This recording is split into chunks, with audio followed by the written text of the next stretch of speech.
So yeah, we're back at Dancing Goats. We've had quite a few talks. Again, the best of the talks that won't be published here. Those have all been dealt with. So we're back to the mundanity, and the banality. Lindsay doesn't agree with that choice of words. This isn't benign or mundane. I like mundane life. Yeah, there's a charm to it. I mean, it's like comfortable, right? Yeah. There's no strife. The beauty of the mundane. Domesticity. Yes. Do you want my scarf? No. Your neck looks cold. It looks cold. It's actually pretty warm. I feel like a turtle. I can't actually see your neck, so. I know. So you're lying? I am lying, but I just wanted you to take it so you would be warmer. My neck is the least of my worries. What are you feeling cold? Like my blood feels like it's like about to freeze and just stop. Would you rather I'm be just joking. inside? I'm just joking. Oh, okay. That would be impossible. That would be pretty gross to watch happen, too. That would be weird. Mm-hmm. I doubt that's ever happened. But if it has, I feel really bad. Except in, like, sci-fi movies. Or maybe Siberia. But who knows what happens there. Maybe sci-fi movies about Siberia. For sure. So I guess we should talk about what this is. Okay, so would you like to introduce it? Yeah, I can introduce it. You sent this to me as a link.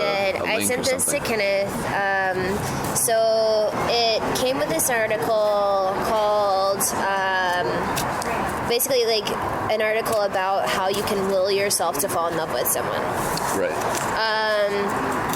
And the thing of it is that they're just very interesting questions. Right, and it was based on a study that someone did, right? Where it's like a scientific kind of approach to figuring out how to fall in love. Yeah, and so there's a token example of this research, which is that one of the women who did it is actually married to the person that she did it with. It's I think she had been attracted to him in the past, he was in her lab or something. Yeah. But they never really connected with anything, and then they did this together, and now they're like married, 15 years later. Wow. So, but that's like the only example I've ever heard of. I've heard people say that they feel very close with one another. Yeah. Afterwards. This would be interesting, then. Yeah. I think it's just you and I obviously play. How do I say this? We're used to putting ourselves in uncomfortable or slightly uncomfortable situations. Okay. Would you say that's true? Yeah. So I think that this is going to be really uncomfortable for me. Probably not so much for you because you've already done it. Oh, yeah. So you already know your answers, but... They'll probably be different, though. Okay. Because I think Erica and I did these questions with each other, and I think I started kind of joking with them, not taking them very seriously, because I think I asked Erica if she wanted to go over them, and then it kind of felt like a chore because there were so many, and she was trying to watch something or something. So. Do you think that you're going to feel that way when you do it this time? No. I like the authenticity you're bringing to it and the sincerity, so I want to try to match it. Okay. Yeah. Well, we'll see. Okay. Well, yeah. Maybe I won't match it that much if you're gonna start laughing like that. No. Oh, no. I mean, I wasn't. No, I think I understood that laugh. I mean, you seem to be what I perceived just now is that you're about to get very real and answer these questions. Yeah. And I probably won't get as real as you do. That was where. That's fine. To be honest, I think the reason this works is the two people get as real as one another, and so it's probably more comfortable if you are being slightly less sincere than I am. That would be kind of uncharacteristic if all of a sudden I took 36 questions very seriously and didn't try to make a joke at some point. It would be weird. It would be against your nature. But I think the purpose of them is to share intimacy or build intimacy between the two people who are doing it. You said something just now that I liked, and I forgot it because I was trying to remember what I'm talking about now. Uh-huh. But I changed the subtitle for our blog. Did you see that recently? I did. Because that's something you said when we were at Angel's house. Yeah, okay. You said, or no, I think it was on the way. You said that. or maybe it was in the first episode, that our podcast is deeply rooted in place, and that like that sounded like, because it used to just be like you could be a fly on the wall or whatever. Yeah. But then I was re-listening to them, and I listened to all of them, and it was like, I like the idea of that deeply rooted in place. Like, you know, some people just say stuff sometimes and it sounds like a title to a book or a movie or something. That was a good instance. And you just did it now, but I just didn't remember because I had to remember the thing that I had meant to tell you earlier. But anyway, so Well, non sequitur completed. if anybody needs book titles, hit me up. LindsayGlass@gmail.com. So I'm not expecting you to be like all of a sudden like pouring your soul out. Well, I'll try that for the first 5 questions. I'll do my best. Well, the first 5 I think are like the least intrusive. Well, the last 5 then. Okay. I'll warm up. We'll see what happens. Yeah, we'll see. We'll see what happens. Okay. So the first one is given the choice of anyone in the world, whom would you have as a dinner guest? Living or dead? Or I think it doesn't matter because mine is dead. okay. Yeah. Well, in the spirit of first thought, best thought always, Christopher Hitchens comes to mind. Okay. And I think I would just be infinitely just like orgasmically enraptured with whatever he had to say about anything, because I just love the way he speaks, and if I just listened, I wouldn't even care about saying anything. Just listening to him orate would be a pleasure. And I wish I had seen him before he died. Died on my birthday. No way. 3 years ago, yeah, died on my birthday. Two things happened on December 15th, 2012. The Iraq War ended, and Christopher Hitchens died. Yeah, quotation marks on that, Obama. Get back to work. But, yeah, I mean, he was a huge part of my life. I'd say if anyone wants to look at why I might resemble an asshole, look towards his grave, because he inspired me. He like glorified being an asshole, and I was like, that is so cool. I love that. But yeah, so that would be my choice, Christopher Hitchens. Okay. Mine is my grandmother who just passed away. Really? Yeah. I know that it's kind of. Well, I was wondering about it if it could be considered a waste because I had hundreds of dinners with her. Right. But just because the last like 3 or 4 years of her life, she wasn't mentally present with us. There's just a lot of stuff that as I got older, kind of realized that I wanted to know from her. Yeah. Or say to her. Right. And I never got to say it to like her. Right. That she, in a way that she could comprehend deeply. And so I would just like to have like 3 or 4 hours with her again. Do you think that you could like write her a letter just sort of as like an exercise to say those things and put them out there? I could, but have you ever heard that there's that saying that like the true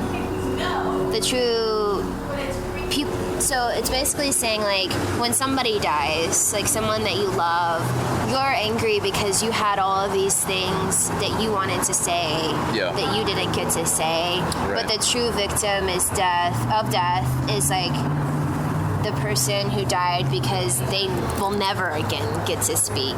They never get to like answer unanswered questions or say things that they wanted to say. Like I can say things all day long. It's called praying. Right. And like I can talk to people who aren't there, but I want to hear from her. And so there's not a way that I could do that other than possibly like doing some drug or something. I won't ever get to talk to her again. If you did have the ability to talk to her again, don't you think that she would probably tell you something like it's okay, like everything is like there is. Of course. Yeah. Like I just wonder because like this emptiness or this regret obviously resides in you, and so it's like your grandma might have not even known the depth to it or the existence of it at all. So it's like what you really need is closure. And so I wonder if you did have this dinner with her, it's like, I wonder if she would, maybe she wouldn't even say anything. she would just like give you like that knowing look. Because like I was wondering when you said your grandmother, like, would you be curious at all about like the afterlife?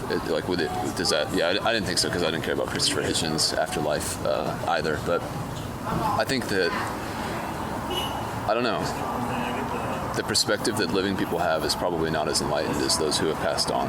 Yeah. Because like, I don't know. I would, the catharsis you need, I wonder if you would have ever been able to achieve it when your grandmother was still alive, no matter what you had done, because something would always be left unsaid, you know? Mm-hmm. You maybe forgot, or it wasn't called for in the moment or something.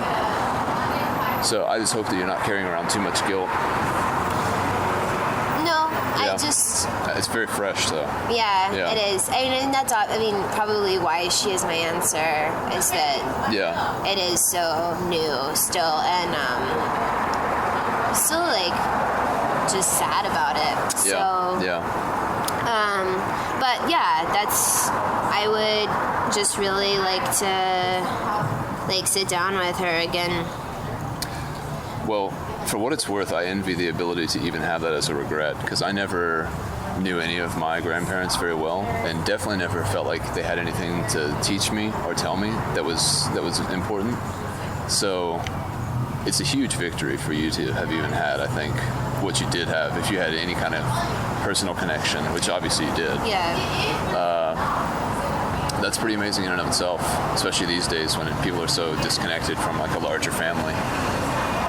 That's pretty cool that you got to know her at all. I agree. Yeah. I agree. It's Yeah. probably like a little bit selfish that I'm even wanting to, but When it comes to grief, I don't think there's such a thing as selfishness. Everyone grieves the way they do, you know? yeah. So it's hard. It's hard. Yeah. If you're listening to this is a hard thing to do. So far, I don't think I'm matching you. I think you're doing just fine. I mean, I'm being honest, but Yeah. I definitely didn't. Well, Mine was not so heartfelt, but yeah. like if there's not something heartfelt to say about it. And that's the truth. Yeah, Yeah, there's not there's for me. just- Yeah. so. It's just like Christopher Hitchens. Died on my birthday. Thanks, God. Would you like to be famous? And if yes, in what way? Okay. I think I would, yeah, we're going to curl with these pillows. I think I would enjoy a degree of fame.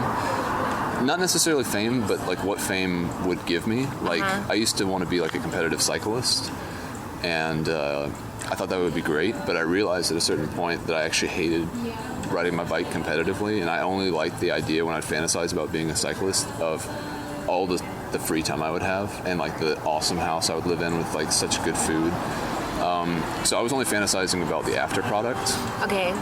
which meant that I couldn't pursue that as an actual goal because I didn't have love for the activity. So I think that I just want to be ultimately comfortable, but I would like to have some contribution that I've made to the world recognized by more than just my immediate friends and family. Because that would, I think, it would be in those darker moments when you're by yourself and evaluating stuff and start to make yourself feel like a bad person or belittling what you've done. It's like, it's comforting to know that someone out there, that something that you've done will go on. I think fame is a small glimpse into immortality. Okay. So the answer is no. But anyway, a version of no. Yeah. And- Or a slight version of yes. A slight version of, yeah, it's 50-50. This is like half sweet tea, half regular tea. Yeah. So it's just a diluted, kind of watered down tea. Of yes and no. Of yes and no. Of famousness. It's like, maybe. I'd take it if it came. I would like that. That's such a good answer. That's what Larry David probably said when they were asking him. Maybe, whatever. Anyway. I would not like to be famous in Okay. any way whatsoever. Really? Why? I'm Just moving her head a lot. I really like the idea of having a small life and just like being important to the people that you were meant to be important to. Okay. And like not having to extend yourself far outside of that, because I think that like once like with a certain degree of fame comes like this pressure to kind of like act in a way that is like impressive or frightening or cool for everyone who knows who you are. It's like a persona you have to put on or something. Yeah, and that's not my cup of tea. I just like I do think of myself as having a small life, and I'm kind of really, really comfortable with that. Mostly because I get to pour a lot into the people that I pour into. Yeah. So, your cup of tea, no sugar. No sugar, no fame. Interesting. And so we kind of gave the opposite of answers there. Or maybe it was close, because I'm not super stoked about when my fame will eventually come. But but you definitely don't want it to arrive. Yeah. Once it gets here. No. Or what if it was a specific, like, what if you were a fan, what if Territories took off, though, and it was like a very niche, like, what if we were known to 30,000 people, hypothetically, which is a ton of people. What kind of, like, would this be like 30,000 people who add me on Facebook as a friend and, like, dissect my life? This would be like, think they know me? This is like, people look at Lindsay Glass and what she does. They see that she's got a nice house, and they're like, "Wow, how is it that podcasting lets her afford this?" And then someone's like, "Oh, well, she's got 30,000 fans." So whatever form that takes, whether it's buying concert tickets to go see you, buying your book that you'll eventually write, industry's picking up the manuscript you write when you're not writing your book. Well, in the case of Territories, I would do it because I think it would be fun to be, like, famous with you. Because... it's a good title for a podcast. Famous with you. Well, I think that we would both, like, be, like, pretty... cavalier about it. It would take a while for us to be corrupted, I think. Yeah, and then it would just basically be like traveling around the country with you, like talking in front of crowds and like being ridiculous, and that is a fun thought. Like, if that's how I made my money, I would be really happy. That's a vacation I would go on. But like, other than that, like, people, because even if you listen to this like all day long, have you ever read that poem? I wish I had like my other notebook with me, but it's by this on your phone, maybe. Colombian poet. I must tell you, I know I haven't told you this before, but I don't really like to read. Right. And that does include poetry. Can I just show you something that's so disgusting? Sure, please do. This is a nasty looking napkin. I scratched a scab off my arm the other night and bled all over the place. Wow. And like, I don't know why I still have this, but this is like the color of dried blood. It looks really gross. O.J. Simpson, take notes. Seriously. Wow. I like that you put that back in your backpack rather than keeping it out to remind yourself it needs to be thrown away, which is what I would have done. But hey, this is a show about celebrating different territories. Do you say this is an Indian poet, or I'm going to let you look that up, and I'll just do a monologue right now. Or maybe not.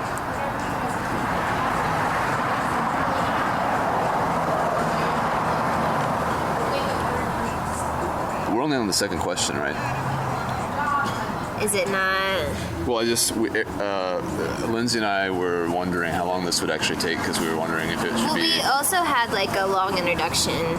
Yeah, we did, and a lot of conversation in between as well. Do you think we should limit the conversation? Okay, no. I'm not going to look this up. So what I'm just going to say is, like, I can only kind of approximate what this poem said. That's fine. But it said, basically, like, when I die... all the mistakes of my youth will bubble up from my grave, like venomous jewels. People will say kind things about me, that I was good or kind, but only you would remember the way that I looked into your eyes. Pretty good approximation. Yeah, so I remember that last bit is word for word, and so it's kind of that idea of like. The thing about fame is that you start to think that you know people, and that people nobody know you, knows, that people know me, or like if it were me to be famous, which is never going to happen. But cut to next year on her yacht. Right. But the thing is like you don't know someone until you know them. Yeah. Like. you know who people, like, you know who a person is, but you don't know them. Right.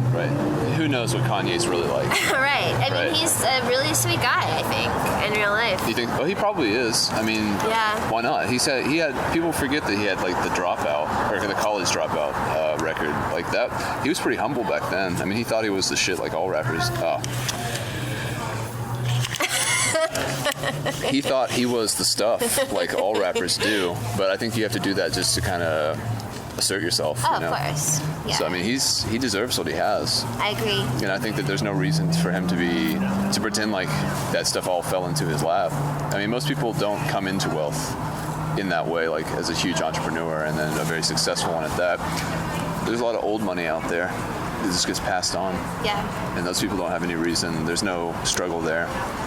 I wasn't actually trying to rush you. I just thought it was interesting because we were trying to figure out how long this might take, and you were thinking that we could knock it out like in an hour and 20 minutes. And we're on question 2, and it's already been 21 minutes. Okay, well then... No rush. I just think it's interesting that I like the depth of field that we're going with the questions. Okay. I think they deserve to be examined, and I don't want to shorten them. I mean... It might be like a 2-part thing. Then. It could be a 2-part thing. Yeah. Who knows?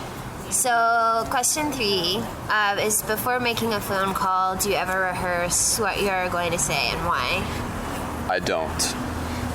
Because I believe in first thought, best thought always, and I know, all I know is where I want it to go, and I don't care how it gets there, because I know that that's the best way for it to get there. Ditto. Cool. Yeah. I tend to like mess up worse when I rehearse what I'm gonna say. Me too, for sure. So it's not something I have a lot of interest in. Speak from the What heart. a like tiny little human being. She looks very happy too. She does. She looks like one of those dogs. just happy to be out. We just saw a child too, just to contextualize what that meant. She was blonde like Kenneth. Oh. What would constitute a perfect day for you? Constitute a perfect day? Yeah. Geez. How much in depth should we go? I just feel like a couple of things you would really like to do in your perfect day. Okay. Because I know you would want to bike, obviously. Yeah. So I'm going to presume this is a weekend. Yeah. Okay. Thank you for letting me have that presumption. Definitely want to wake up. Mm-hmm. That's step 1. Being alive. Being alive, checking all the vital systems, making sure they go. I definitely want to, I'm going to say this is a Saturday. Mm-hmm. I'm going to say that I get up before 10 o'clock, so maybe 9:15. I'm going to say I walk downstairs, put all the dishes away, start making coffee, start doing push-ups, feed Charlie, make sure he's taken care of. I'm actually just describing every Saturday I have. But after I do push-ups and drink coffee, I like to continue myself being regular, which that is a very nice way of saying what I'm saying. Mm-hmm. So continuity of regularity. Okay. And then make breakfast. And then fast forward, I do like to go for a bike ride, listen to music. I like it to be a grandporially advised bike ride just for the extra oomph. See something cool, see something new, go somewhere new, get lost. I'd like to come home, be somewhat tired, make a good dinner, drink a beer, listen to something. And I would like to go out again at that point and just do something that was maybe a bit sporadic or uncertain at the time, uncertain earlier in the day. Like if friends are like, hey, you want to come out and shoot BB guns with us at 9 o'clock? I don't know if it's going to happen, but maybe. Like if I had that to look forward to, then that would be perfect. Okay. So this is a very solitary day. Yeah. Otherwise. It sounds that way. So my perfect day, wake up, make tea. Okay, so we're at the first difference. You do enjoy waking up and making sure you're still alive. Yeah. Make some tea. What kind of tea? I usually drink St. John's wort or lemon balm to enhance my mood. Smart. Yeah, because I'm can be a little bit moody. So I take a lot of herbal supplements that are supposed to make it Herbal, you say? Herbal. Herbal. I'm not British, so I have no business saying herbal instead of herbal, but... It's a choice, just like homosexuality or it's like any of that drug stuff. use, yeah. He's just joking. Oh, yeah, I'm joking. Yeah, that's if you didn't know that, sorry. Yeah. Sorry about that. And then, She's got a hair in her mouth. I would probably make something to eat, like some toast. Some toast. No push-ups? No push-ups. Okay. I would usually like to read the news. What source? Where do you go? I always go to HuffPost first because it's like pop news. Is that a shortening of Huffington Post? Yeah. Okay. And then I hit up Al Jazeera English. I never go to CNN, but like everything basically that's happening in the world is on Al Jazeera English. And then I go to Slate for like opinion pieces, and I spend like a couple of hours on Slate every day, probably just reading. I can attest to that.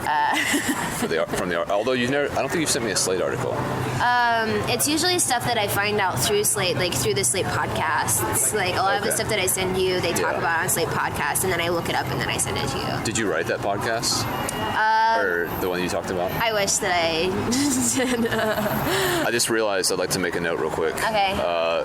You and I are now like facing each other. Yeah. And we weren't facing each other before. And I think part of this exercise of reading these questions, you're supposed to make direct eye contact, right? Yeah. And we're making very direct eye contact now. So It's slightly... it's unnerving a bit. Yeah. It's kind of unwavering. And I wish it would waver a bit. But Okay. yeah. Looking down. So after breakfast, Right. what I usually do is like read the news for a while, like an hour or something, get a shower, and then I go out. And right now what I'm doing in my life is like going out for a hike, like going somewhere. I usually go to Arabian Mountain a couple times a week. Oh, that's become a favorite Yeah. now? Okay. So I just go, and actually a really happy day that I had this week was I went to Arabian Mountain and I had my headphones on. Yeah. And I was the only person there. And so I danced like Really? at the top of it, like alone. And it was really windy, and I kept like I would like be on like one leg and then almost get knocked over because Right. the wind was so strong. Right. But I was really happy and just like had windburn on my face when I left, and I felt very alive. That was good. And then I come home and eat something. Yeah. A favorite snack of mine is walnuts, and then like ginger, lemon, blueberries, like blueberries covered in like ginger and lemon yogurt. Oh, okay. I was going to say, those things aren't like easy to put together. Yeah. And then I would probably read, hang out with someone that I love. See, now I feel weird about saying stuff like this, but like, I would like to see you, like, on a day. If it was supposed to be like a perfect day, I would probably like... Well, I mean, It's... you can't sum up everything, though. That's true. I think first thought, best thought always applies here. Yeah, Don't so get too lost. Yeah, okay. So, like, I would like to see someone that I care about, Okay. have a beer or like 5, and A beer or 5. hang out, and then go home, probably take a bath, Sounds listen to pretty nice. music, and then get in bed, listen to podcasts, and go to sleep. And you're able to listen to, I mean, Arabian Mountain's not very close, right? I mean, It's about 30-minute drive? It's like a 25-minute drive. Okay, so it's like, I remember biking there and it took me forever. I think it was like 25 miles away. Yeah. And it was like crazy. It took a long time for me to get there. Yeah. And can I do a brief aside? Yeah. When I went to Arabian Mountain the first time, it was for a Peace Corps event. That's the only time I've ever actually gone. And I witnessed a car crash right in front of me, which I've always wanted that to happen. And they were okay. It wasn't like gruesome or anything. It was just an unfortunate, low-speed, intense impact T-boning. Someone was just being an idiot and like turned right, and then someone was there and T-boned them. But it was pretty arousing. Not sexually, Yeah. but just of the senses. I was just like, wow. Like I was within spitting distance of a wreck that couldn't really have involved me because I'm on the other side of the road, but just that's crazy that just happened because you don't see that every day, especially so close. Like I was right. Like you might hear a wreck happen and see it out your window, but I saw it happen and the immediate aftermath. So something that also applies to that is that Viraj jokes with me a lot that I'm the angel of death. Okay. Because whenever I'm going somewhere, I've probably seen like 15 or 20 wrecks. Like I see wrecks constantly, like once or twice a month. I see, and really big wrecks. Like I'm always there when they happen. Yeah. And he thinks that it's weird, like because it happens. Like I am constantly calling him, like I just saw a really big wreck. Yeah.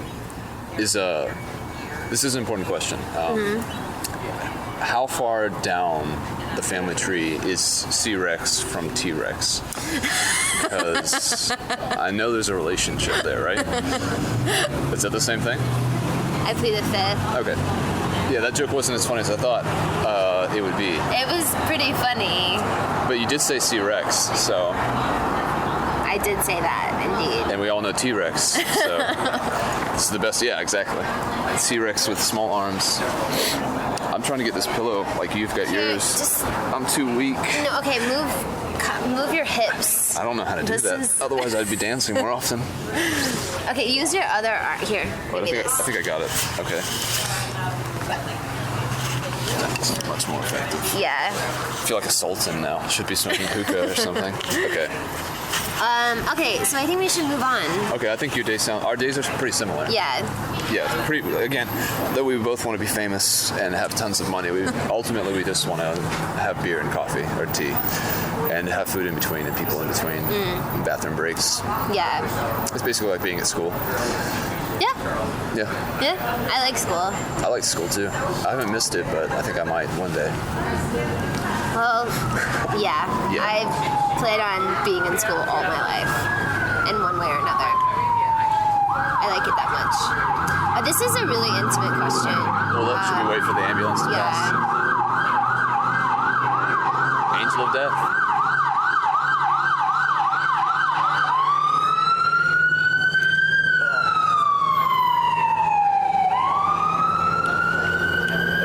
I love it when you stretch your back and you like pop your vertebrae. It feels so satisfying. It does. I don't think I've ever seen you like sit this way before. I don't think I've ever done it. I've remembered you like relaxing to this degree once, and it was you watching a movie. So I watched that. What movie was that? Yeah, with Javier Bardem. Yeah, that was depressing. Yeah, it was really depressing. Yeah, man. Okay, so when did you last sing to yourself and to someone else? I'd say I could answer both of those today. I've been singing. I just got that new Father John Misty album, so I've been singing along to that a lot. And I sang to Erica. I mean, I was singing at her, not to her, which I think there is the difference. But I was just singing lyrics that I would have been singing to myself if she wasn't there. So today, this morning. Okay.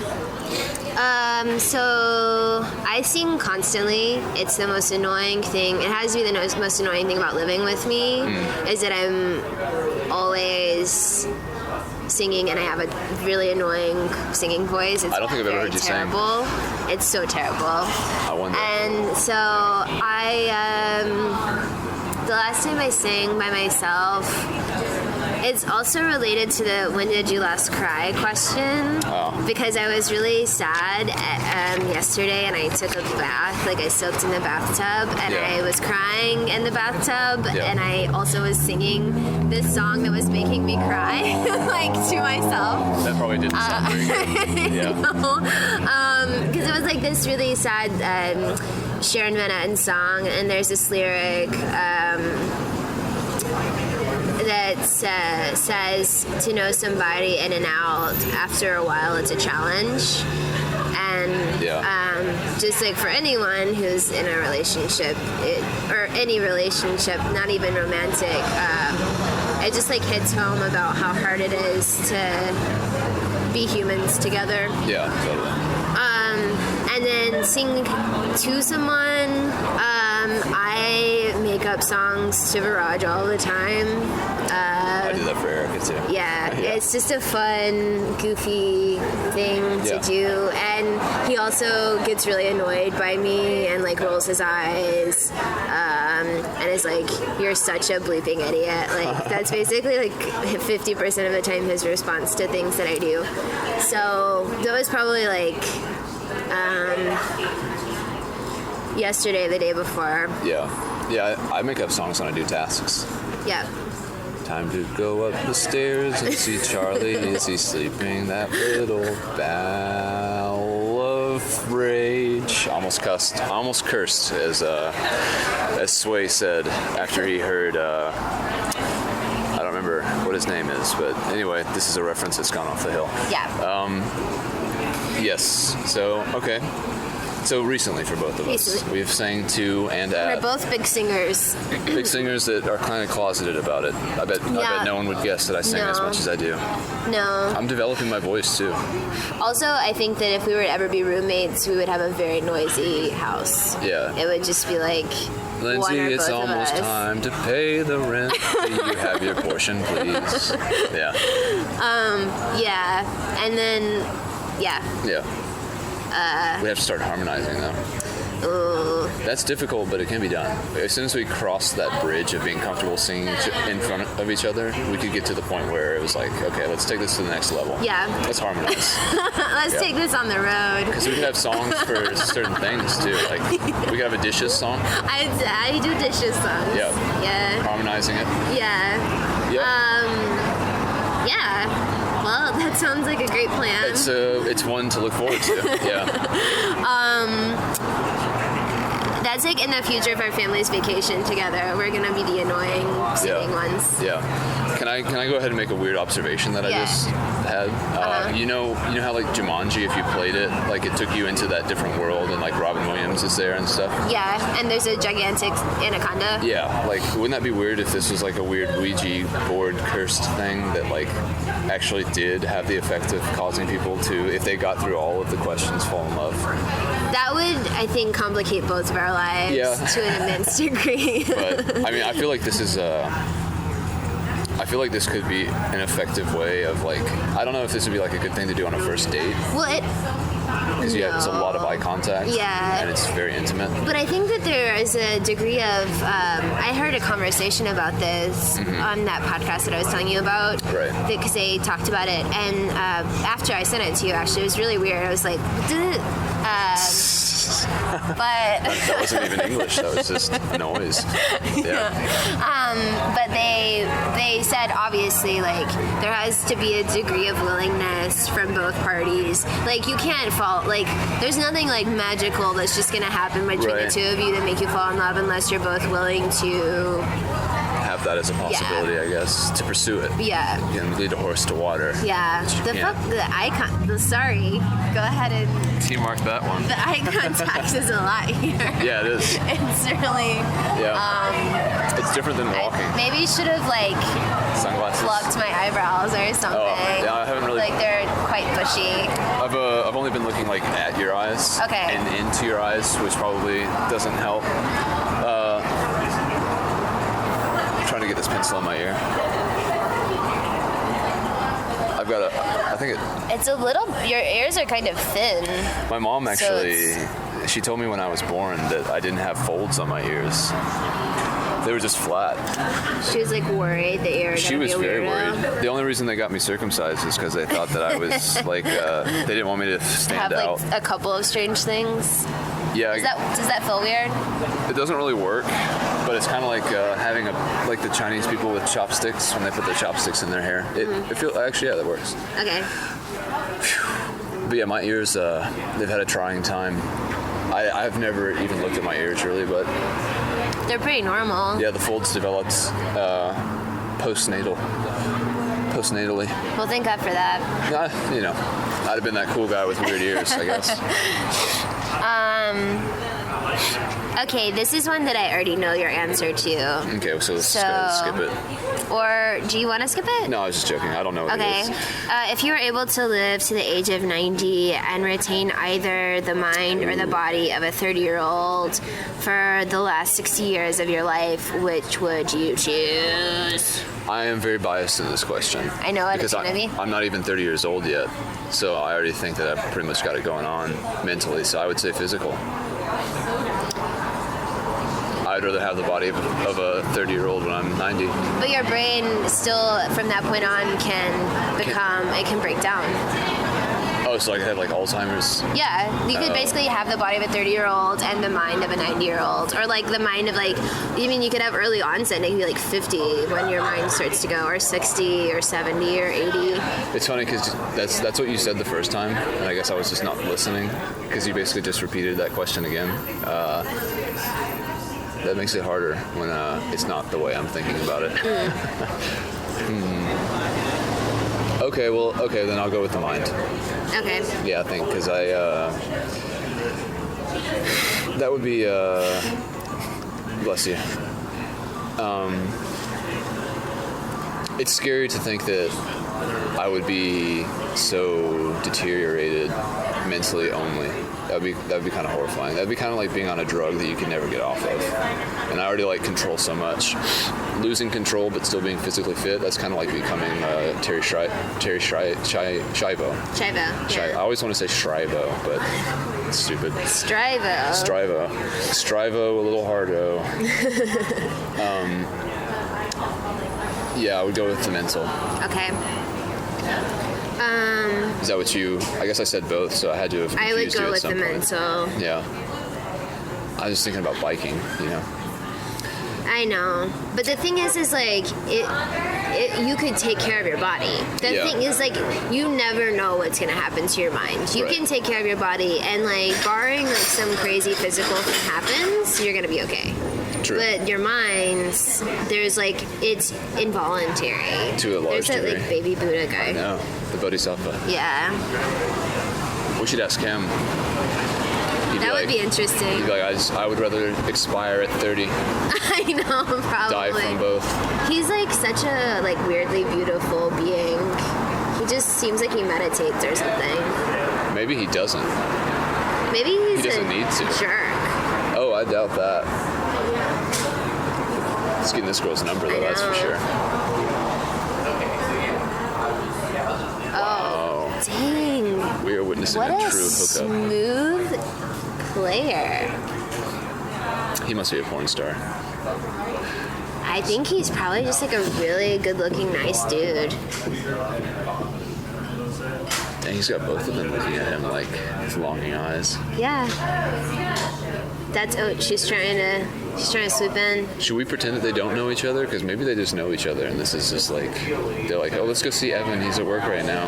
No, they don't know each other. Nobody talks to people that they know that way.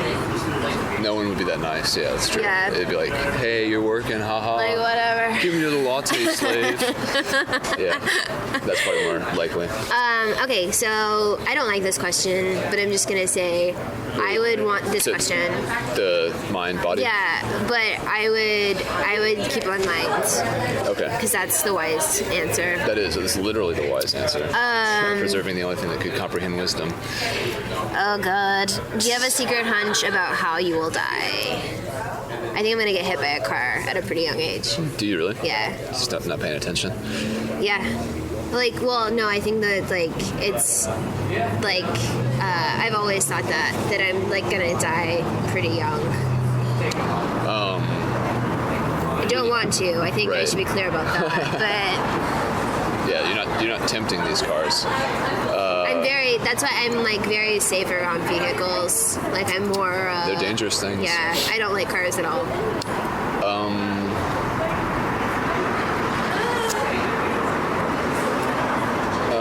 I had a follow-up question. Oh, but you also believe that this kind of counteracts with my vision of you growing old and having a family. So like when you say you think you're gonna die young, like how young are you talking? 60s, 50s, 40s, 30s, 20s, like 10s? 30s. You really think so? I don't really think so. Like I have, that's like my most imminent fear. I do think Atlanta has one of the highest pedestrian fatality rates, though. For sure. Yeah.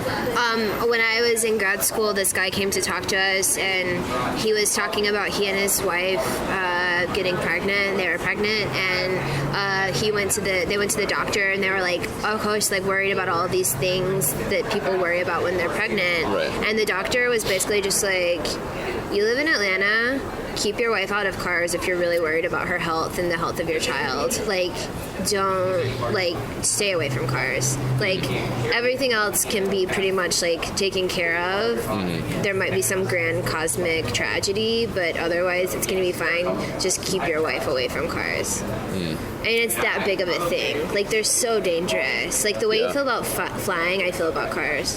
And that's more rational. However, it's for the same reason. Although I feel more comfortable in cars than planes, because at least I'm driving.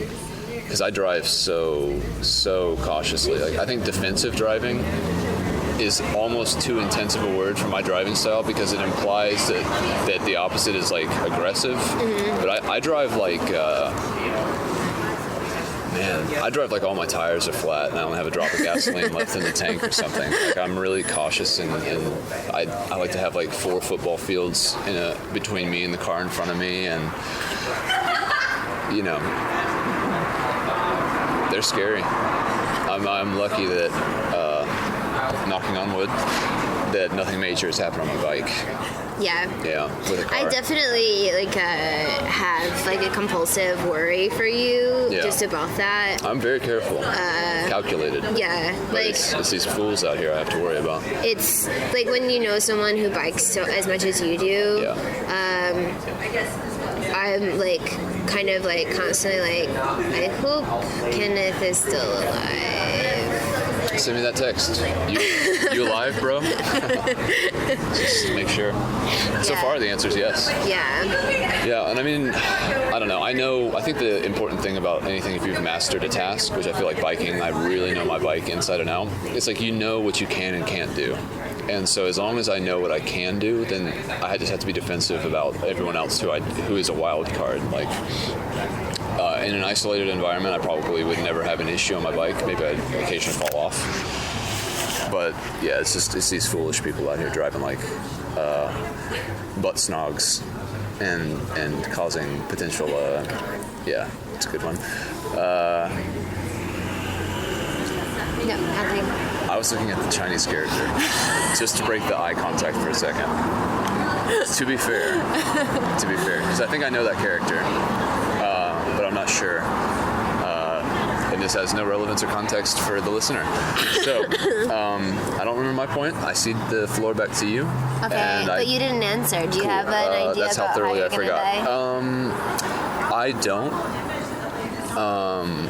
I have always had this weird phrase in my head if I ever start thinking about the fact that I might imminently die.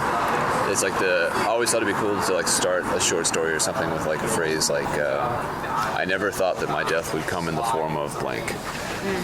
Or that so and such would be the cause of my death. I don't really know. I don't have any intuition about how I might die. I know that I really want to stay alive for as long as possible.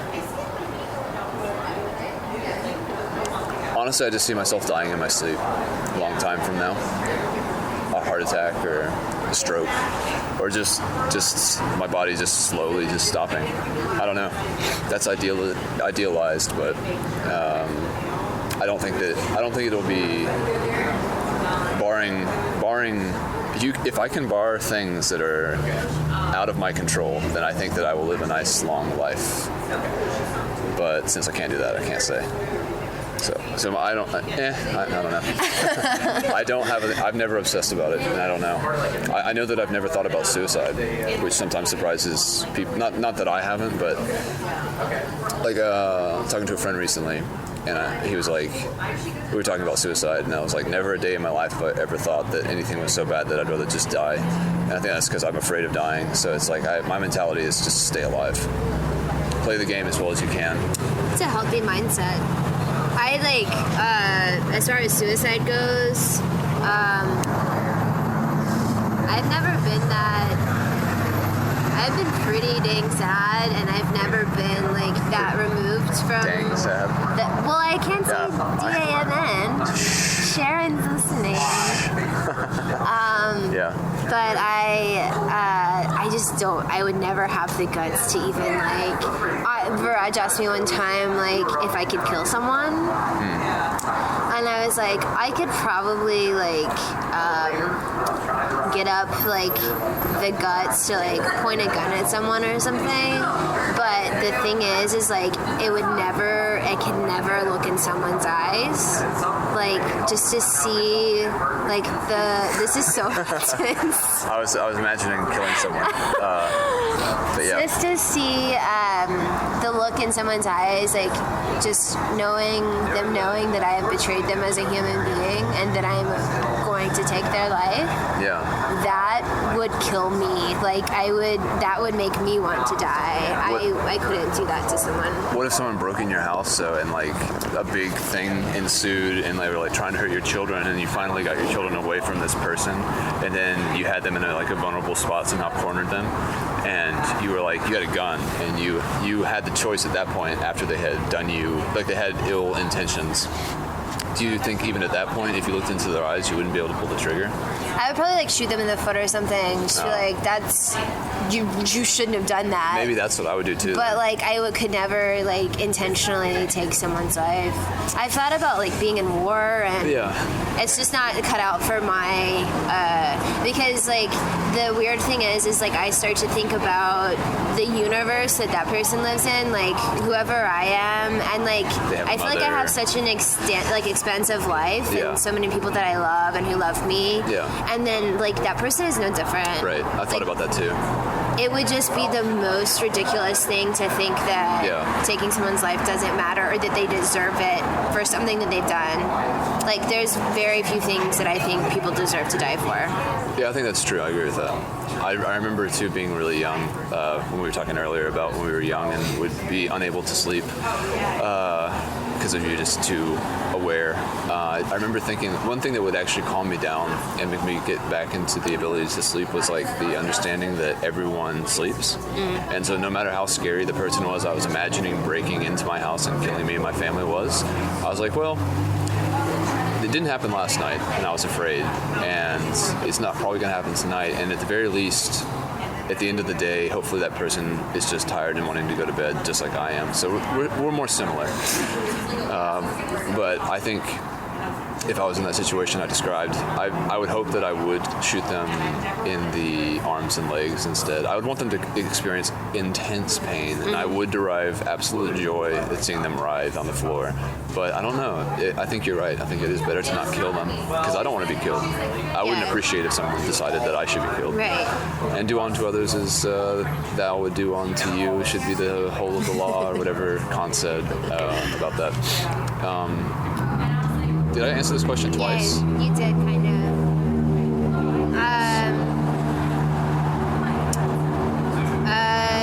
Name 3 things you and your partner appear to have in common. We're cold, but we don't. That's not a real one. So in in-depth. Do we do this together, or is it like? Let's do 6 things total, 3 each. Okay. And we can go back and forth. You say one thing, I'll say one thing. Do I start?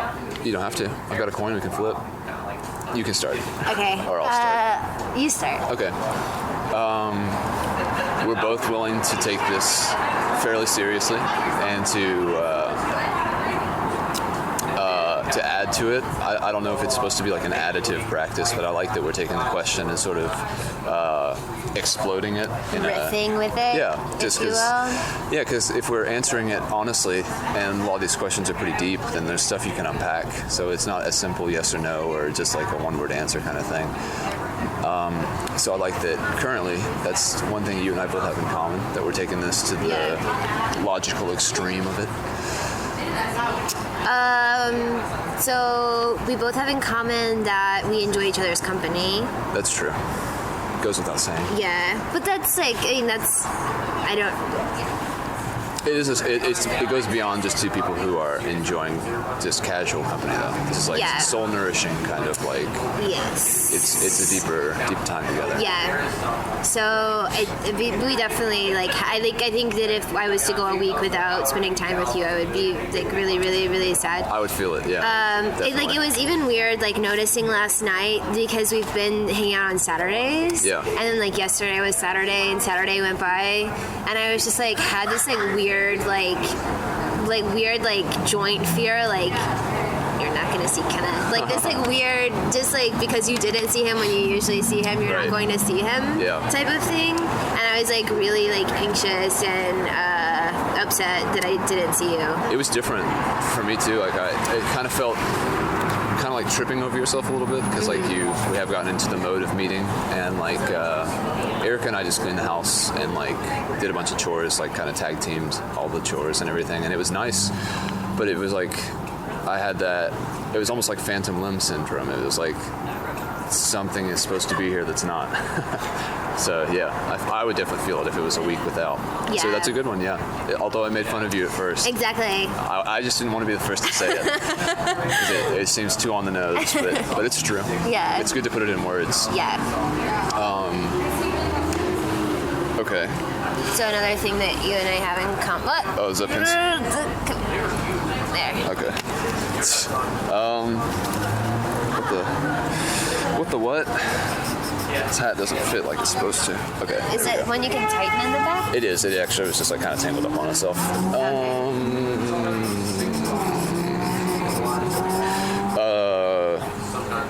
Jeez, I don't want to say anything that's already been said. I was going to say that we sing a lot, but I don't. That's using a question to answer a question, or an answer from a question. Maybe we don't have anything in common. Probably not. That's kind of what I'm gathering. We could probably stop. Really? No. No, I'm joking. I was trying to think of something meaningful that would be an interesting thing to point out. I know one.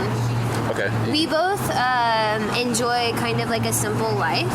True. Like, I didn't used to be this way, but I don't, at this point in my life, don't take joy in spending money that I don't need to spend. Like, I don't absolutely like have to spend. I remember you, when we first met, I feel like your perception of money was very different than how it is now. And now it's because I'm poor, so right. I should make that clear. Right. I just, and I think Viraj too is like completely reoriented my, because when I grew up, my parents were, my dad always said like money ain't nothing but a thing, like spend it if you've got it, like there's always a way to get more type of situation. Right. I will say that he also is like very responsible with his money. Okay. But he like indulges himself like a little bit along the way, like he'll buy himself a new tractor or like whatever, things that make him happy. Yeah, totally. But he's not, like, they save, and he's not, like, out gambling and stuff. Right. Or in debt, which is good. Or in debt. Yeah. In fact, I think my parents have, like, no debt. Nice. So that's really cool. Yeah. And, like, impossible, but... Yeah, my parents don't have any debt either. Yeah. Which is, it's nice growing up with that as the standard, because then it's like, if you have debt, I feel very uncomfortable with debt. Mm-hmm. Like, the only thing I'm willing to be in debt with is a house, because I don't think I could raise $100,000+ in a reasonable timeline.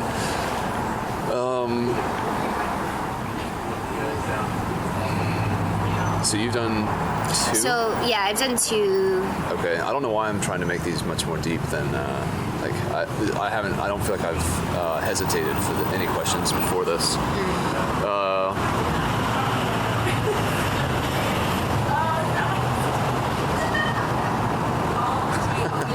Definitely overthinking it.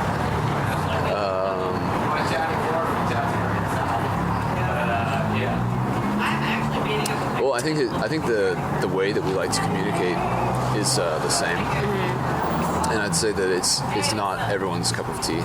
To get back to the tea metaphors we were using earlier, I think you and I we're willing to explore something really deep and to go into uncomfortable territories. Week interview. Yeah. There you go.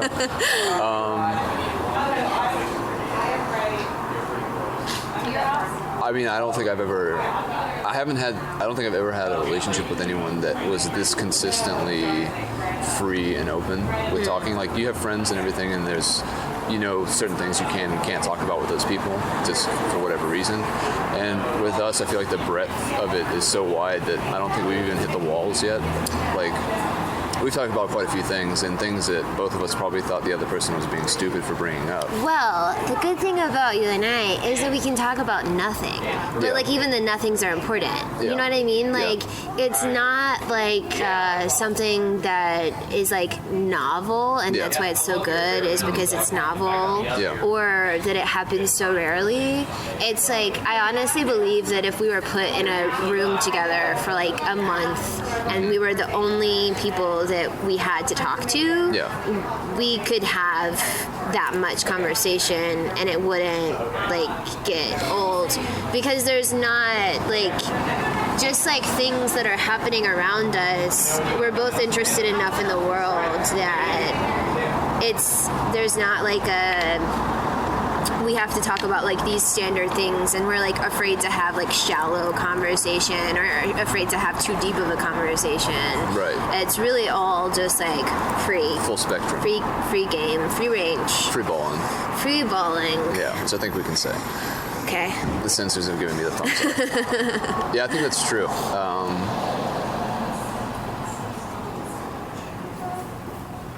I mean... Is there anything you can add to something that's been perfectly said? Probably not. I think what you said is true. Okay. Yeah, definitely. I think it'd be fun to try that experiment where we're in a room for a month. Just take a month off. That'd be pretty cool. It's a vacation I'd be into. I don't know. Where would we... I would need a bed. Yeah, I mean, I like the idea of it being controlled where we actually can't leave this room, but we're still provided things. Like, yeah, it's like meals. Yeah, meals. Or a kitchen. I'd say, give us ingredients, and then, because we could always have that to look forward to. Yeah. And I would like a computer. Yeah. Just we can share that. We don't need two. Right. But, and headphones, because we would need personal time, obviously. Like, we would respect that. Yeah, like, both, like some kind of, like, list, like a phone or something that had our, like, it would be interesting if you couldn't make phone calls out, but you could listen to other people talk, like podcasts and things like that. Interesting. Yeah. I would be okay with not making phone calls out. Yeah. I would be like, okay, what's the challenge there? This is legit. I think that I like referred to us in a text a couple weeks ago as Maria Abramovich. Maybe. The artist is present. She did the thing at the Met where she sat in a chair and, like, made direct eye contact with anyone who came and sat down in the chair. Did this lead us into talking about Shia LaBeouf? No. Okay. I don't think so. Okay. So she had this guy that she made art with. They made art together, and they did a lot of really provocative stuff. Like, they would take off all their clothes, and they one of their my favorite pieces of theirs is they just collided. So they started off just, like, walking by each other and, like, barely, like, brushing each other's shoulders. Yeah. And then it got, like, more and more, like, they would run like straight into one another. Fuck, that hurt. Yeah, and it, like, gotta do a T-mark. So it became it's this really interesting thing to watch, and it's also just like a comment on like your like physicality as a woman versus physicality as a man. Like, he was knocking her down. Really? But it wasn't like, it was this thing that she was, like, exposing herself to, and the act of it was a comment itself. But it wasn't like this grand, like, gesture on, like, this is what man is doing to woman in society. Right. It was just like, this is what happens when a man and a woman collide physically. But they did this thing where they had an art show, and there was an entrance that you had to go through to get to the art show, and they stood like one of them on either side of the entrance.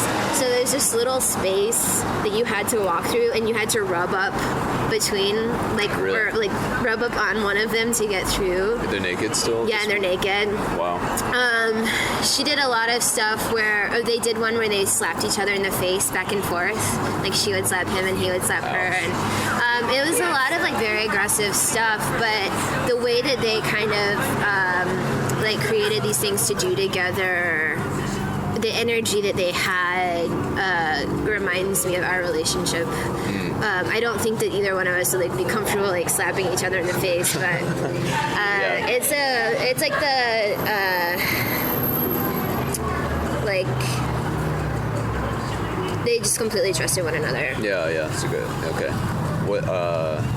Is current still going on and stuff? She actually just did a show at the Met called The Artist is Present. There's a documentary about it on Netflix. Oh, really? Yeah, and so she had this chair, and for I think 40 days, or no, it was 3 months, straight months, she would wake up, go to the Met every day, sit in this chair all day long. Like it had like a little box for her to like open if she needed to go to the bathroom. Wow. She would do all of that there. And she would sit there from this when the museum opened till when it closed. And then there was just this huge line of people who would wait, come up, sit down across from her, and she would open her eyes and just like stare into their eyes for however long, and then they would get up and walk away. And this guy that she had done this project or all these projects with when she was younger, his name was Uli. He showed up. Oh, really? And so she didn't know he was coming, and she like opened her eyes and he was sitting there. Yeah. And they hadn't made art together in so long, and they both just like the connection that they had. Must have been intense. It was like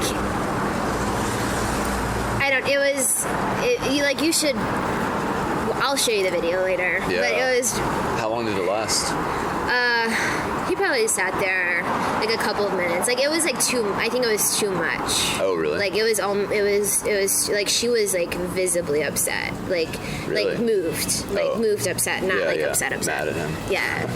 Ruining her. But he actually broke her heart because they did this project where they walked from opposite ends of the Great Wall of China and met in the middle. Mm-hmm. And they were together, like they were dating and like each other's love interests when they started. Mm-hmm. And he fell in love with his translator and got her pregnant. And then like when they met up at the wall, like in the middle of the wall, they had both walked these like great expanses to get to one another, and like he had to tell her like it took that much time to go across the wall. Yeah. How long? I don't know. I'll have to look that up later. It's in the documentary, but basically like when he met up with her, he had to say like I got someone else pregnant. And, and so it was like from that they left each other there. Like that was it for them. Wow, and he showed up. That's kind of ballsy. Yeah. Wow, that's some context to that situation. Wow. Mm-hmm. Not sure if I like this guy. There's something nice about him though. Yeah. For sure. Yeah. Yeah.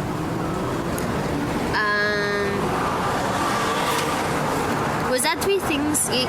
I think you did 4 and I did 2. That balances it out. That's true. That's 6, yeah. I mean, unless there's something else you're dying to say. No, I don't think so.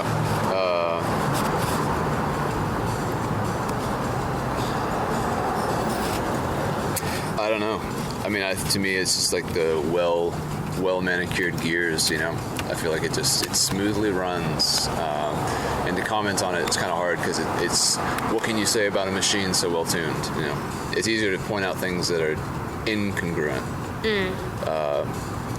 which still would probably be a short list. Yeah.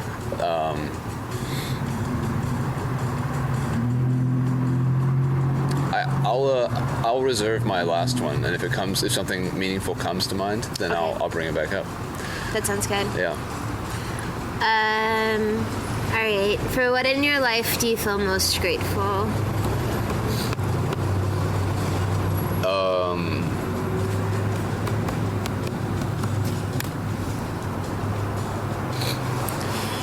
I haven't had much tragedy in my life. Like, it's been pretty even-keeled, you know? Like you said earlier, when we were talking about my parents, they're still together. I think that's been a very lucky thing for me, considering how many people don't stay together and how hard that is to raise children and everything in a divided house.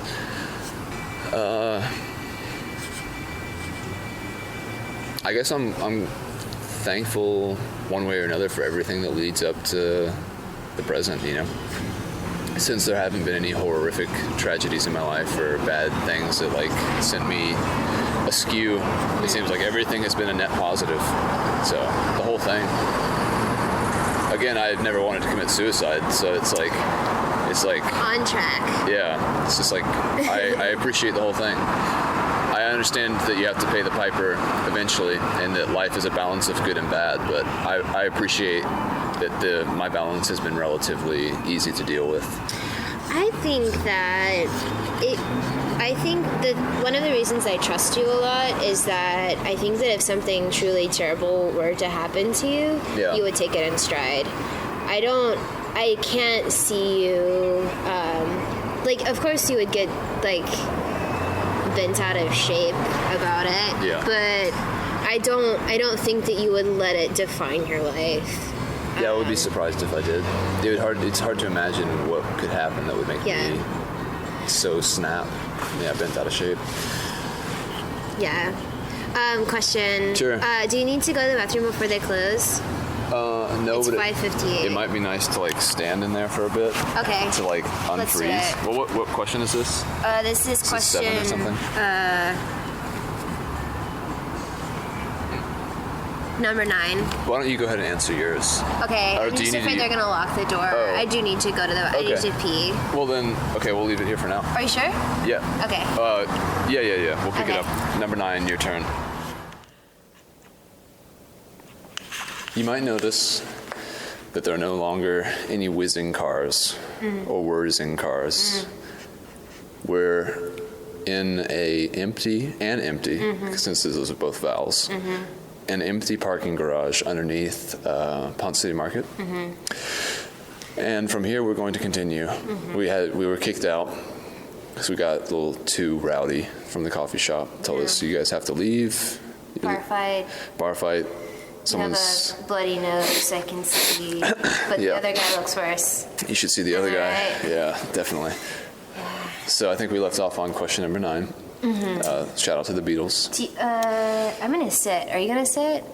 I'll try to sit. I would really appreciate if you would sit, because otherwise I'm just going to be, like, looking staring, up to me. At your... I try not to, like, ever let a man be, like, physically imposing over me, so... But we could sit, like, closer to the wall or something? Sure. Whatever. Come on. I know, wherever you want. I know that you're very uncomfortable. I think it's going to be cold on this floor, but it's cold everywhere, so what's the difference, right? I got a bunch of stuff in my pockets. Need to remove. Thanks. I can't believe you didn't wear gloves today. Well, Raj didn't know where his other one was. He was like, I can find it for you if you want me to. And that's where you're supposed to say, yes, please do that. No. I need the gloves because it's so cold. It's not that cold. I'm fine. Well, I'm glad you're fine, Miss Selfish.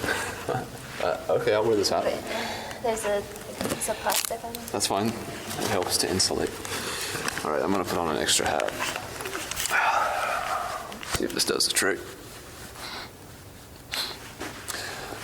Actually, let's do both hats. It doesn't work. That's too much friction. Okay. You look very adorable. I feel like I look like I have, like I'm going through chemotherapy. You look like that. Yeah, that's totally. That's how I feel. Yeah. I'll keep this So hat. now I know what you look like if you were to be bald. Yes. And ashamed of it. cancerous. Yes. My eventual demise. Are you?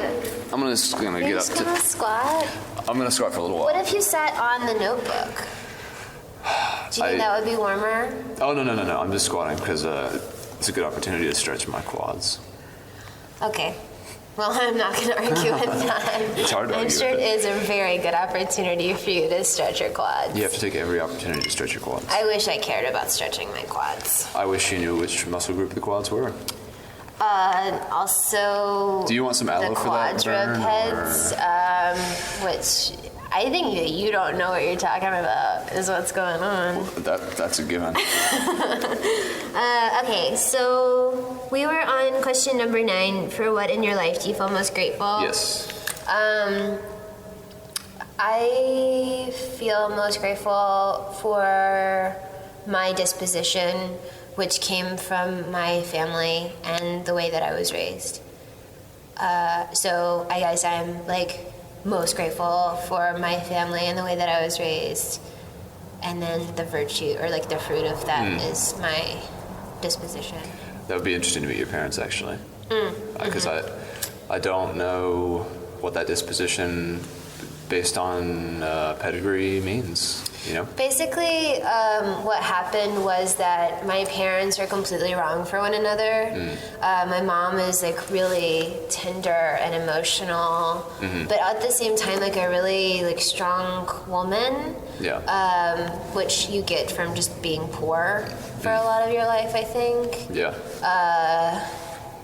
And very kind and does a lot for other people. Sounds a lot like Kanye West. Yeah. Yeah.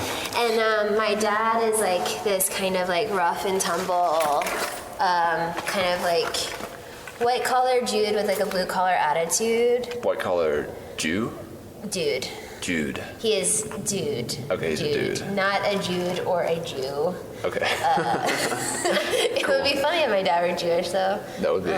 But he's not. Okay. Do you have pictures of your parents on your phone? I have a picture of my mom. I would like to see her. Okay. Maybe, I mean, you might as well do it now because I'll forget otherwise, but just to kind of contextualize the people we're talking about, people who I know a lot about from a distance, but can only imagine what they actually look like. It's funny the faces you give people you don't know in your head. Yes, I agree with that. Where is she? This is my mom. Oh, okay, maybe I actually have seen her then. Yeah, okay. Yeah. Like not in real life, but on Facebook. And then my dad, I think I have a picture of my parents together. Maybe not. It's a lot of blueberries. Yeah, we Should like to tap pick you. blueberries in the summer. Do you have blueberry trees? My grandfather, my parents live next to my grandfather, and he has like 30 or so. Wow. So every summer when I'm home, after dinner, we go down and pick blueberries. For dessert? Yeah, for dessert. I usually bake a lot with them, and then I freeze them and have them in the wintertime when I need like a kick, because they're really colorful tasting. Yeah. I like that I said blueberry trees because they're bushes, right? There's no such thing as a blueberry tree. But they're kind of tree-like in Are some they? cases. Is your ass getting cold? Is your butt getting Let me cold? go ahead and T-mark that. That's the first one for this clip. No, I'm just moving because I'm uncomfortable. Okay. So yeah, that was a really short answer, I guess, but I meant Comparatively. it. Yeah. So, good. Disposition. I think that's a good one to be. I'd say that seems to ring true with who I know you to be. This is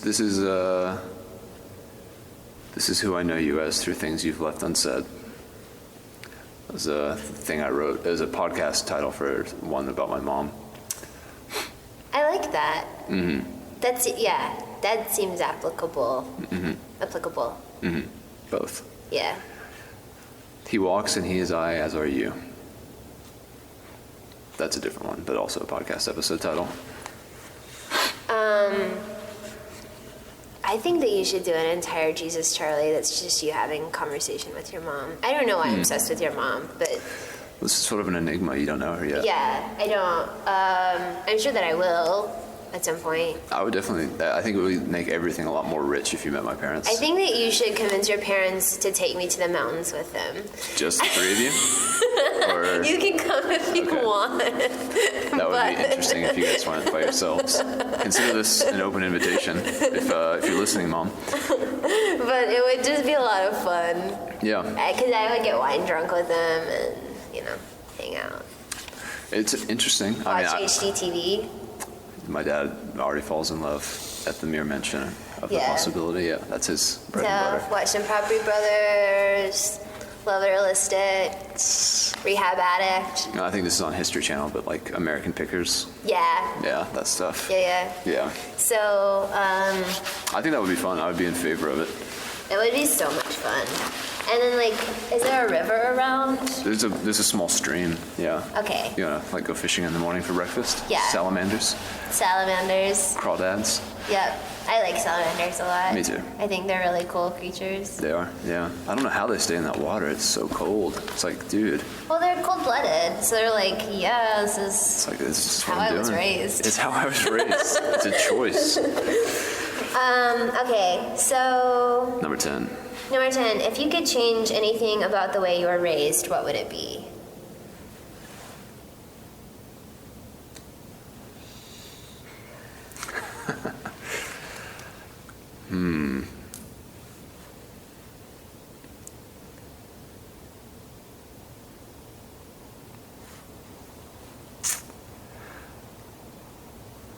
Okay.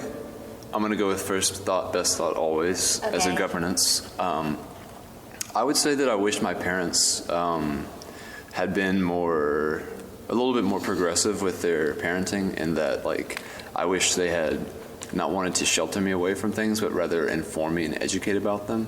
Like, so something like sex, for instance, where I feel like I didn't get any input at all from my parents about, like, what a normal sexual relationship is, or like just even what a bad sexual relationship is. I just feel like there could have been like more teaching involved.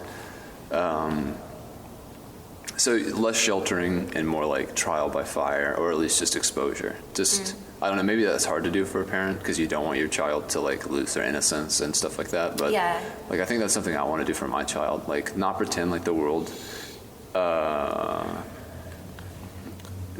world is neutral at best, and probably your worst enemy at worst. But it'd be nice to kind of walk a balance between the two and kind of show them the full spectrum. Yeah. Yeah. I was thinking about that last night, what it has to be like to have really big, important conversations with the person that you made, Yeah. with the person that you love, like, at that point, second most in the world, because you love your kid more than you love your spouse. Probably. Probably. I don't know Stronger if that's healthy, though. I've always heard that you should, I don't know. We're not going to get into, like, parenting techniques or anything. Yeah. As two But- non-parents, we probably shouldn't. Yeah. Yeah. But I was thinking about, I read this article on Slate this past week. Basically, it was called Girls Stop Binge Drinking. And the whole premise of the article was this woman saying, if you want to, like, be preventative about, well, I think that I should say that this is kind of triggering, what I'm about to say, but if you want to be preventative about rape, you shouldn't go and binge drink at parties in college or Right. like in high school or at any point. And I was thinking about how unfair it is that, like, as a mother, I will have to tell my kid, like, my daughter or my son, like if I have a son, I'm gonna have to be like, hey, don't ever effing rape people, Right. or I'm gonna murder you.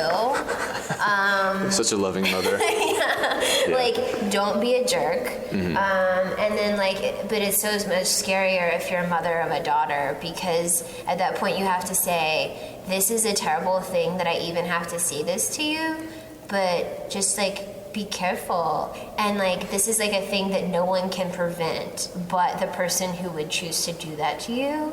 But I'm still, like, having to say, like, please don't get so drunk that you don't know what's going on, or like always have a friend with you or something like that, because at that point you're like limiting your child's experiences. You're like, oh well, boys can get drunk because boys don't usually rape one another, but like a girl, like, oh, you can only have 2 drinks, or like, well, like, Yeah. where's the line, and it's not fair. Right. And that's like, those are conversations that, you know, people should have with their kids, but they don't get had a lot, Yeah. which is pretty disturbing. And that's off topic, I guess. I can't even imagine what it's like to be a woman. Yeah. I mean, it's not me. There's a permanent awareness of this really bad thing that could happen to you, like in the back of your head. Right, and that's just one of many disenfranchisements that occurs just by being a woman in today's society. Now, I'm a blonde, white, tall male who's young, so I'm like the target demographic for anyone who wants something, or I'm the target demographic for privilege. Yeah. I've got all of the right qualities at this point in my life to have it pretty good, as long as I'm not doing troublesome things. So it's hard for me to imagine a different way. Mm-hmm. But I'm happy to have the input to try to imagine it. It's even harder to be a woman who doesn't like actively like try to please men. You know, like with your appearance or with what you say, or like especially if you're challenging. A lot of times, like there's this certain look that you get from a man when you're like being challenging or just being yourself. This like moment where you can see in their eyes, they're like, what a little C-U-N-T. Like they don't say it, but it's like you can tell it's what they're thinking. Right. Like, how dare she?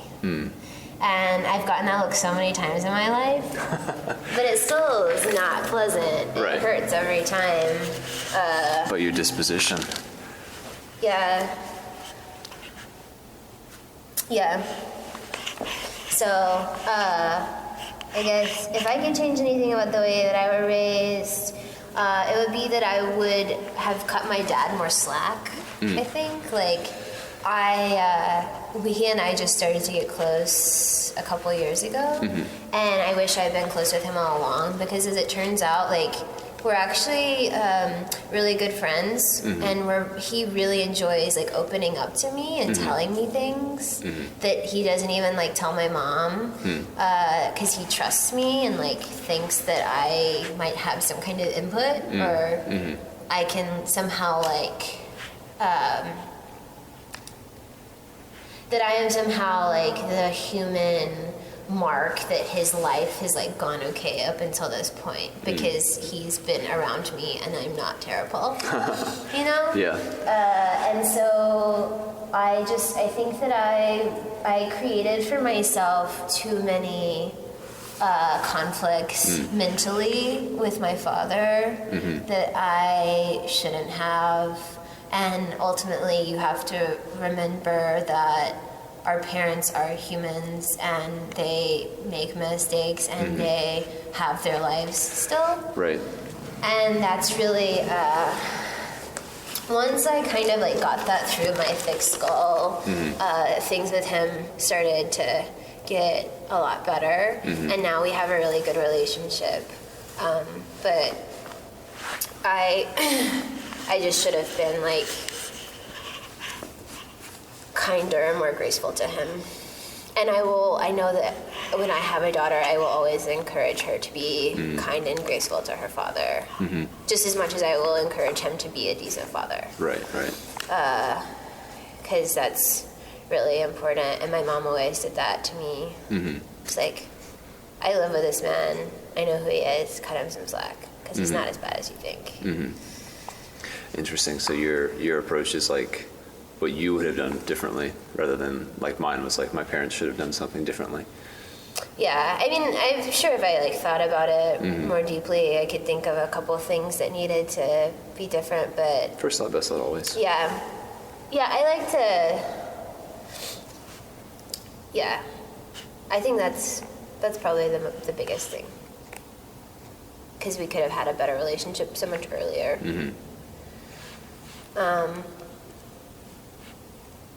Yeah. All right. So we're on number 10 or 11 now, right? Yes. Okay, so this has already taken well over 2 hours to get this far, which is not bad. I think if you're going to take something like this seriously, it should take a pretty good amount of time. Yeah.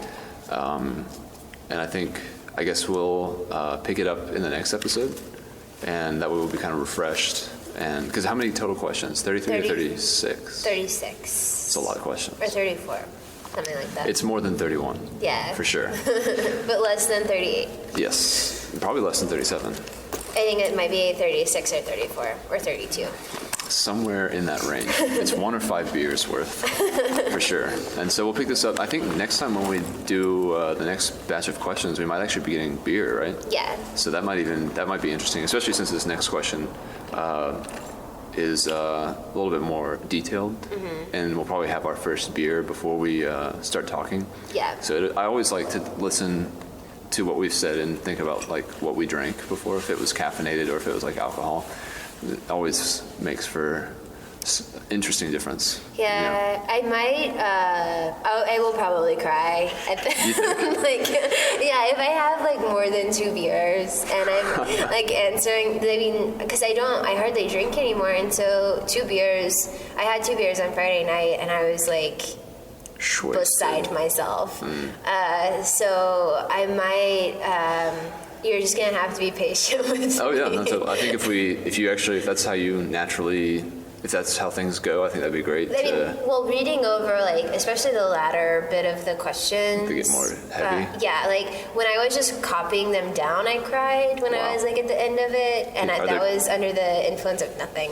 So just life. Yeah. Do you have tear stains to prove that statement? Probably. Well, I'm asking if you definitely do, because I don't disbelieve you, but I just want to see the evidence. You don't believe me, but I wouldn't lie about crying. I would. I didn't cry. That's what I'd say. That's my lie about crying all the time. No tear stains. But I will say too, like if you ever see me cry, it's a couple, and I usually wipe them away. I never am like bawling, but like crazy out of control. Even if you're like in the bathtub. Even then, it's just like 10 tears probably, and I'm like, what am I doing? Right. This is ridiculous. And then I just laugh at myself.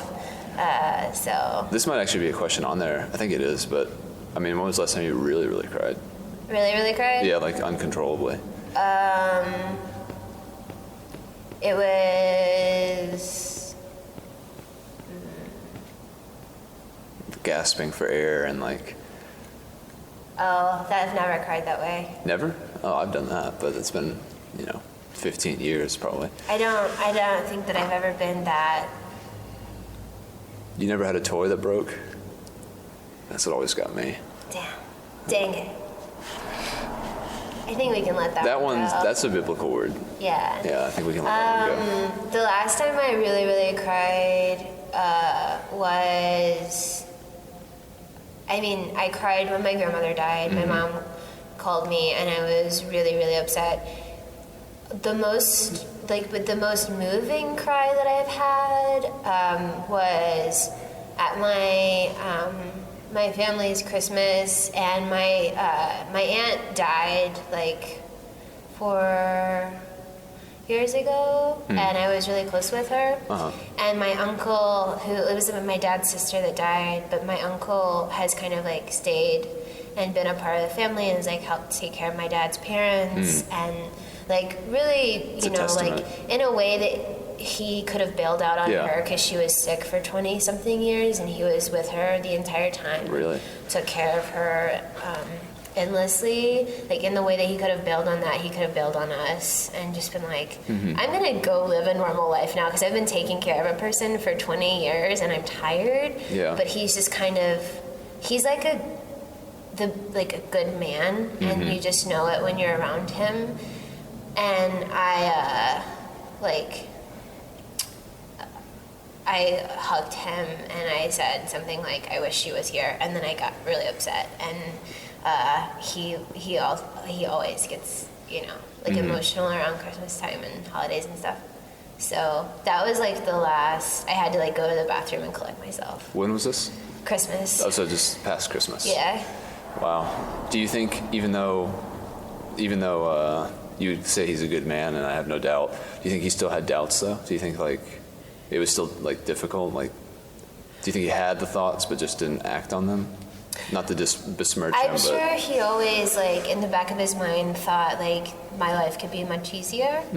But he never did, like, he never wavered. It's so weird because he never once was like, angry at her, or you know how when people get sick and you love them, you're like just mad that it's happening and like mad for them and mad at them a little bit because it's like also impacting you, and like it's a whole mixture of emotions. He never once showed any signs of that. Like he just and she was so sick that like middle of the night, like 3 a.m., they would have to wake up and drive to the hospital, and then she would have to be like airlifted like to her hospital, like which is in Florida, like 3 hours from where we live.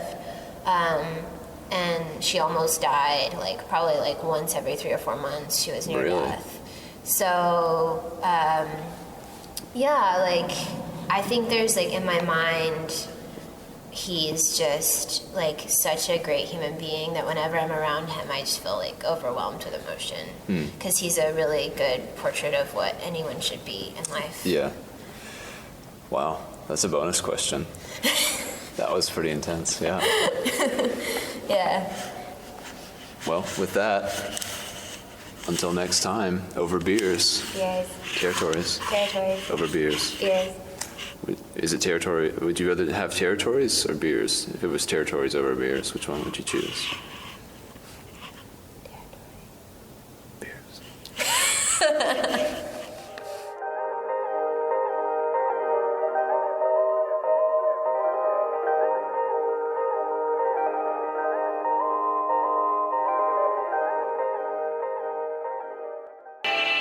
You've been listening to A production of the Podcast Empire. Spread the word.